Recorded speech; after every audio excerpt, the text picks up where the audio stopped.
আসসালামু আলাইকুম। আশা করি সবাই ভালো আছেন। তো আজকে শুরু করব হচ্ছে সঞ্জিত কুমার গুহ স্যারের গাণিতিক সমাধান।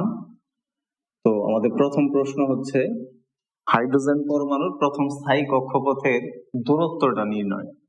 অর্থাৎ হাইড্রোজেন পরমাণুর যেহেতু স্থায়ী কক্ষপথ তাহলে n সমান হচ্ছে 1, আর যেহেতু আমাদের দূরত্বের মানটা চাওয়া হয়েছে তাহলে r সমান হচ্ছে হোয়াট।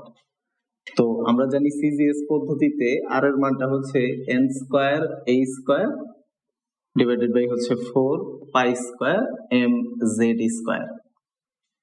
তো n হচ্ছে 1, তো 1 স্কয়ার, h প্ল্যাঙ্কের ধ্রুবক, অবশ্যই সিজিএস এককে বসাইতে হবে মানটা, সেটা হচ্ছে 10 টু দি পাওয়ার মাইনাস 27, এটার স্কয়ার 4 পাই 3.1416, m ইলেকট্রনের ভর 9.11 into 10 to the power minus 28, অবশ্যই গ্রাম এককে বসাইতে হবে যেহেতু সূত্রটা হচ্ছে সিজিএস পদ্ধতিতে।